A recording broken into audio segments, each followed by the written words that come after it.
अनुलोम विलोम प्राणायाम।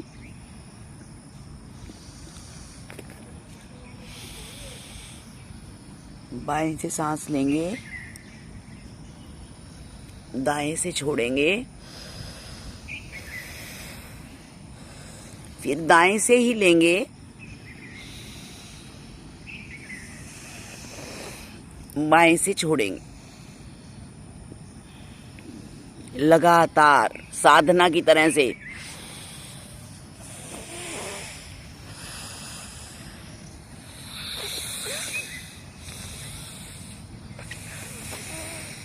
जिसके प्रेशर हो तो बता दो, मेरी पेटी बाउल में लगी रहे। हाँ जी, जिसको ब्लड प्रेशर हो एक साइड से ही ले, एक से ही। हाँ, ये बिल्कुल आपने सही बताया। जिनको बीपी हाई है वो सिर्फ बाएं से लेंगे और दाएं से छोड़ेंगे। और लास्ट में जब आप बाएं से ले रहे हैं, दाएं से छोड़ रहे हैं, तो अंत में फिर अनुलोम विलोम प्राणायाम, मतलब दोनों से करके और लेफ्ट से छोड़ते हुए ही आपको उसका अंत करना है। ये बहुत जरूरी, ध्यान रखने योग्य बात है।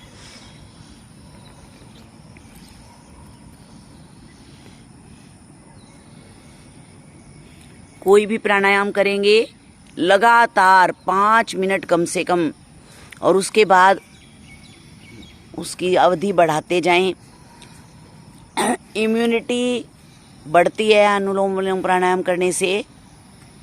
आपको खांसी, जुकाम, बुखार ये चीज़ें कम पकड़ती हैं, और बच्चों का माइंड शार्प होता है। स्किन, बाल, मतलब हर चीज़ के लिए अनुलोम विलोम प्राणायाम, मतलब 72,000 नस नाड़ियाँ बताते हैं ना, तो उसमें क्या है कि हर नस नाड़ी तक ये पहुंचता है। उसके बाद धीरे धीरे हम इसको नाड़ी शोधन प्राणायाम की तरह से भी कर सकते हैं।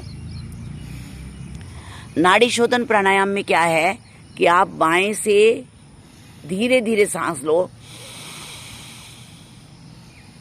रोकने की कोशिश करो जब तक आप रोक सकते हैं। अपने शरीर के साथ ज्यादती नहीं करनी, जब तक आप रोक सकते हैं रोकिए, और फिर धीरे धीरे दाएं से उसको रिलीज करिए।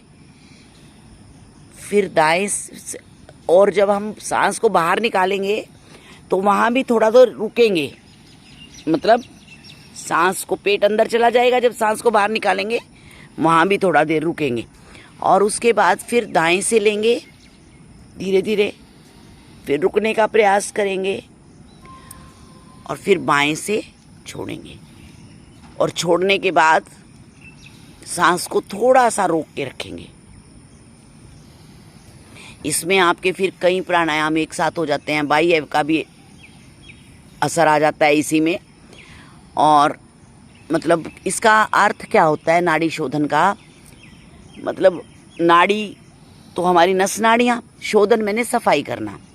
जब हम ऑक्सीजन को कुछ समय के लिए अंदर रोक के रखते हैं तो हमारे अंदर की नाड़ियाँ, कहीं पर ब्लॉकेज है या खून में कहते हैं क्लोट्स बन गए या जो भी है, जब उनको प्रॉपर ऑक्सीजन मिलनी शुरू होती है, अगर हमारे शरीर में कोई फुंसी है, घाव है, कुछ भी है, उसके लिए भी ये नाड़ी शोधन प्राणायाम बहुत फायदेमंद है। Thank you.